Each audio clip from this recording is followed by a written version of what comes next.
Bonjour à tous.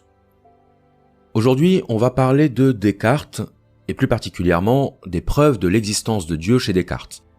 Dans ses méditations métaphysiques, Descartes a proposé plusieurs preuves de l'existence de Dieu, ou en tout cas plusieurs arguments en faveur de son existence, puisque par définition, une preuve, c'est censé être probant, c'est censé emporter l'adhésion intellectuelle.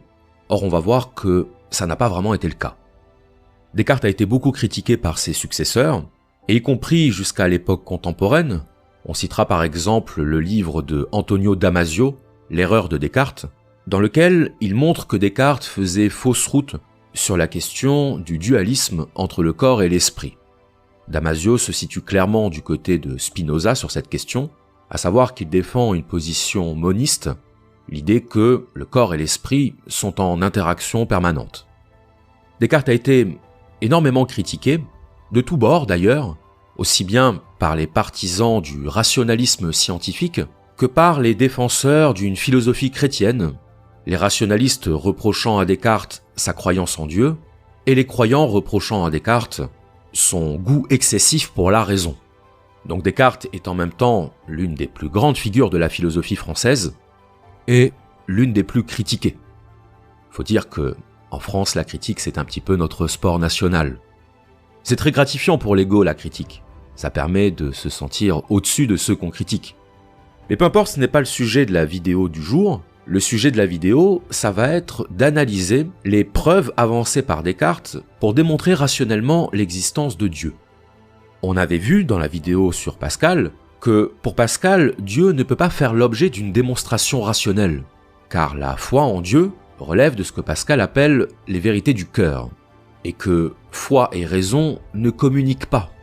Pour Pascal, vouloir démontrer rationnellement l'existence de Dieu, c'est commettre un contresens sur la nature de Dieu et la nature de notre croyance en Dieu. Donc ici, on va utiliser Descartes comme un prétexte, comme une occasion d'approfondir la question du rapport entre foi et raison, et se demander en quoi la tentative de Descartes de démontrer rationnellement l'existence de Dieu va davantage nous en apprendre sur les limites de la raison que sur l'existence de Dieu. Alors on va commencer par le premier argument que donne Descartes en faveur de l'existence de Dieu, c'est celui de la présence en l'homme de l'idée d'infini. Descartes nous dit que l'homme possède en lui l'idée d'infini, il est capable de concevoir l'infini. Il est également capable de concevoir la perfection. Or, nous dit Descartes, c'est étonnant. C'est étonnant parce que l'être humain n'est pas lui-même infini. L'être humain est fini. Il a des limites dans le temps, une naissance et une mort. Et puis, l'être humain, il se caractérise aussi par son désir. Le fait de désirer ce dont il manque. Donc à chaque fois qu'on désire, on exprime notre manque. Si nous étions infinis, nous n'éprouverions pas de manque, donc nous n'éprouverions pas de désir. Donc l'être humain est fini, l'être humain est imparfait, et pourtant il est capable de se représenter un être infini et parfait. Pour Descartes, il est tout à fait étrange que l'homme possède en lui le concept d'infini, car alors ça voudrait dire qu'un être fini pourrait être à l'origine du concept d'infini. Et ça pour Descartes, ça mérite qu'on s'interroge. Comment se fait-il que l'homme possède l'idée de quelque chose qui n'est pas en lui naturellement? Et donc ça, pour Descartes, ça constitue la preuve que Dieu existe. Alors, vous allez me dire, quel est le rapport? Bien, le rapport, c'est que, pour Descartes, cette idée d'infini, étant donné qu'elle n'émane pas de l'homme lui-même, il faut nécessairement qu'elle ait été placée en lui par un être lui-même infini. Autrement dit, c'est Dieu qui a placé en l'homme l'idée d'infini. Donc vous comprenez, l'argument, c'est de dire que je ne peux pas être l'auteur d'une idée qui excède ma nature.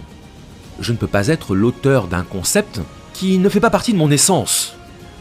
Le concept d'infini ne peut pas avoir pour origine un être fini. C'est donc un être infini qui en est à l'origine, c'est donc Dieu. Donc ça, c'est le premier argument avancé par Descartes en faveur de l'existence de Dieu. Et vous remarquez que cet argument se présente comme un argument rationnel. Et quand je dis qu'il se présente comme un argument rationnel, je veux dire par là qu'il y a une tentative de la part de Descartes de recourir à une démonstration rationnelle. C'est-à-dire que Descartes ne va pas appuyer son raisonnement sur la notion de révélation. Il ne va pas tenter de démontrer l'existence de Dieu par la seule expérience de Dieu. Il va tenter de proposer une démonstration. C'est en ce sens que cet argument se présente comme rationnel. Il se veut le fruit d'une déduction logique, quasiment mathématique. Et pourtant, cet argument ne fonctionne pas. Alors pourquoi est-ce qu'il ne fonctionne pas ? Bien, pour plusieurs raisons. La première raison, qui est surtout d'ordre terminologique, c'est le fait que le concept même d'infini est issu du concept de fini. Infini, ça veut dire qui n'est pas fini. Autrement dit, on définit l'infini à partir du fini, par référence au fini. Et en faisant ça, eh bien quelque part, on montre notre incapacité à envisager l'infini de manière positive. On montre qu'on n'est pas capable de concevoir l'infini autrement que comme la négation du fini. Donc ce n'est pas un infini réel, c'est un infini artificiel, c'est un infini reconstruit par l'esprit humain. Donc ça c'est la première chose. La deuxième chose, c'est que le concept d'infini peut très bien avoir une origine empirique. Autrement dit, il peut très bien être issu de l'observation. Non pas que l'infini soit présent autour de nous, non pas qu'il existe dans la nature des choses ou des espaces infinis, mais simplement, lorsque vous voyez quelque chose qui s'étend à perte de vue, du point de vue de la perception humaine, c'est un infini. Si vous êtes perdu au beau milieu de l'océan, vous avez un contact avec l'infini. Un infini visuel, mais un infini malgré tout. Quelque chose qui s'étend sans limite autour de vous. Même chose si vous êtes en plein milieu du désert du Sahara. Vous allez voir le sable s'étendre à perte de vue, et donc sur le plan empirique, vous êtes face à un infini. Vous êtes face à quelque chose qui n'a pas de limite. Donc on peut très bien se représenter la notion d'infini à partir de notre expérience sensorielle. C'est paradoxal, mais ce n'est pas incompatible. Une troisième objection qu'on peut faire au raisonnement de Descartes, c'est qu'il y a d'autres concepts que nous possédons, qui logent dans notre esprit, et qui ne correspondent pas à des choses qui existent dans notre monde. On peut faire un raisonnement par l'absurde, c'est-à-dire que le concept de néant, il n'est pas non plus le fruit de notre expérience, parce que le rien intégral, le rien absolu, c'est pas quelque chose dont on peut faire l'expérience. D'ailleurs, là encore, vous remarquerez que le mot néant, étymologiquement, il est basé sur une négation. Néant, la négation de ce qui est. Donc si on voulait être un petit peu méchant avec Descartes, on lui dirait qu'il existe un dieu du néant. Parce que le néant n'existant pas dans la nature, il faut forcément que ce soit le néant lui-même qui ait placé cette idée dans notre esprit. Donc l'argument de Descartes se retourne contre lui. Donc ici on s'aperçoit que la première preuve de l'existence de Dieu chez Descartes, elle se heurte à des contradictions logiques. Et c'est d'autant plus intéressant de le souligner que la démarche de Descartes, encore une fois, se voulait rationnelle. Elle se voulait en conformité avec les règles du raisonnement logique. Parce qu'on a pu le voir dans la première vidéo sur Descartes, Descartes est quelqu'un qui veut fonder la vérité sur des bases rationnelles. D'ailleurs, Descartes fait partie du mouvement rationaliste, c'est-à-dire qu'il estime que la raison doit être placée au-dessus de tout. Et c'est parce qu'il estimait qu'il n'y avait pas de contradiction entre la raison et l'existence de Dieu qu'il a cru pouvoir s'appuyer sur la raison pour démontrer cette existence de Dieu. Parce qu'il faut bien comprendre que si Descartes nous avait dit que l'existence de Dieu n'était pas démontrable, eh bien il aurait fait l'aveu des limites de la raison. Comment défendre la raison tout en admettant par ailleurs que la raison est impuissante dans certaines situations ? Comment promouvoir l'investigation rationnelle de la vérité si c'est pour dire ensuite qu'il y a des choses qui excèdent la raison, qui dépassent la raison ? Donc Descartes était pris en tenaille entre son exigence rationaliste et sa croyance en Dieu dont il n'a pas vu que la raison ne suffisait pas à la justifier. De ce point de vue-là, on peut dire que Pascal était beaucoup plus cohérent. En établissant une séparation entre le domaine de la foi et le domaine de la raison, eh bien Pascal se mettait à l'abri de ce genre d'objection. Donc maintenant qu'on a identifié les principaux points faibles de ce premier argument en faveur de l'existence de Dieu, passons au deuxième. Le deuxième argument en faveur de l'existence de Dieu, c'est ce qu'on a appelé l'argument ontologique. Alors qu'est-ce que ça veut dire argument ontologique ? Bien, l'ontologie, c'est l'étude de l'être. Et l'argument ontologique, c'est l'argument qui va s'appuyer sur l'être de Dieu, autrement dit, sur sa définition. On va déduire l'existence de Dieu à partir de la définition de Dieu. Donc là, ça peut vous paraître un petit peu abstrait. Donc qu'en est-il concrètement ? Bien concrètement, Descartes nous dit que Dieu, par définition, est un être parfait et infini. Donc ça, c'était déjà le cas dans le premier argument. Ok, supposons, et donc ? Bien, si Dieu est un être parfait, ça signifie qu'il possède toutes les qualités. Il possède toutes les qualités, rien ne lui fait défaut. Et donc, si rien ne lui fait défaut, bien on doit arriver à la conclusion que l'inexistence serait un défaut. Or, si Dieu possède tous les attributs, il doit posséder l'existence. Un être parfait et infini ne peut pas être envisagé comme inexistant. Il ne peut pas être envisagé comme manquant d'une qualité. Et donc si Dieu ne possède pas l'existence, Dieu ne peut pas être Dieu. C'est logiquement intenable. Conclusion, Dieu existe nécessairement. Alors là, vous vous serez peut-être dit que cet argument est étrange. Parce qu'on est passé de la définition d'un concept, le concept Dieu, à la preuve supposée de son existence. Autrement dit, on est passé d'un plan purement conceptuel à un plan existentiel, c'est-à-dire au plan d'une existence réelle.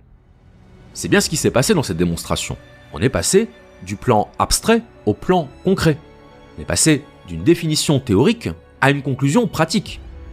Mais pourtant, si vous analysez l'argument de manière purement rationnelle, purement logique, bien vous allez voir que l'argument est cohérent. Ce que je veux dire par là, c'est que ce que dit Descartes n'est pas absurde. C'est pas illogique. C'est pas illogique, mais ça ne marche pas. Alors, les réfutations de cet argument par les successeurs de Descartes ont été extrêmement nombreuses. Donc ici, on va simplement se contenter d'évoquer la réfutation de la part de Kant. Emmanuel Kant, qui, je le précise, était lui-même croyant, et donc il n'avait aucun intérêt à dénigrer la tentative de démontrer l'existence de Dieu. Kant, c'était pas un militant athée, mais c'est quelqu'un qui dissociait radicalement l'ordre de la raison et l'ordre de la foi, ou en tout cas, qui avait compris les limites de la raison, qui avait compris que la raison ne pouvait pas accéder à certaines réalités. C'est quelqu'un qui estimait que, au-delà de la réalité sensible, il y avait un ordre de réalité supérieure qui ne nous était pas accessible, qui n'était pas accessible à notre entendement.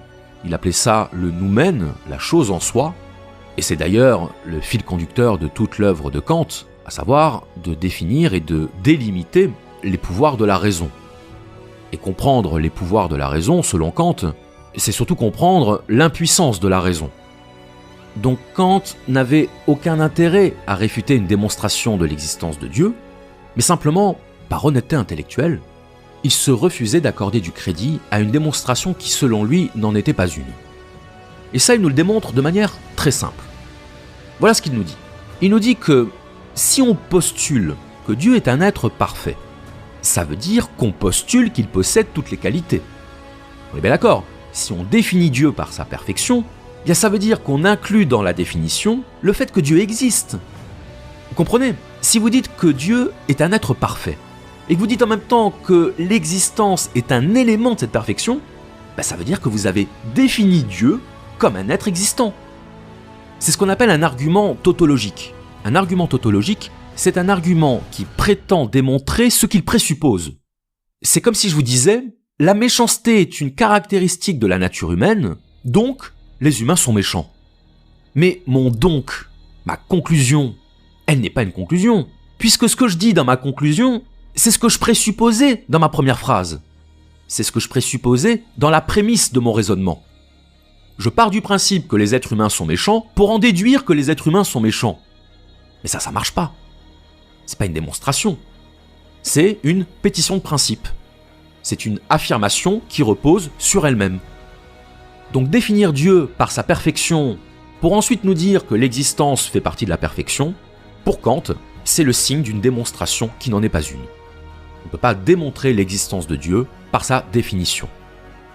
Voilà, donc ça c'est la réfutation de l'argument ontologique par Kant, qui ne s'arrête pas là, parce que effectivement, il reste ce problème du passage d'un plan à un autre, du plan conceptuel au plan réel, et comme le dit Kant dans sa réfutation, ce n'est pas parce que vous avez la représentation d'argent dans votre poche que vous avez de l'argent dans votre poche.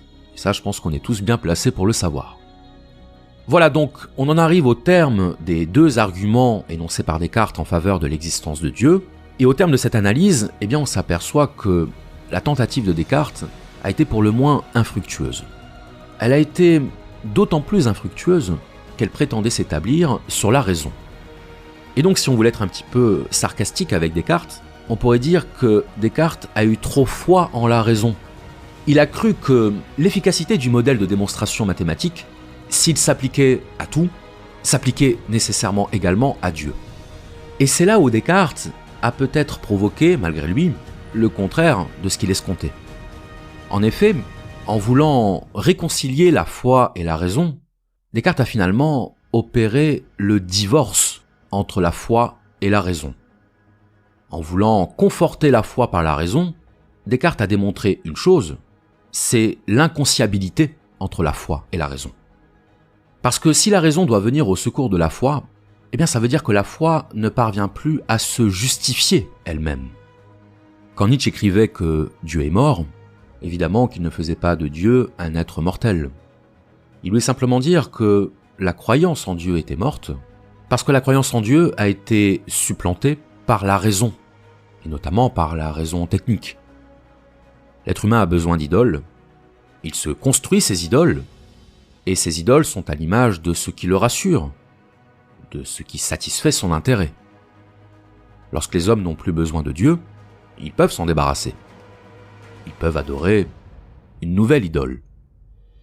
Et la raison peut très bien être une nouvelle idole.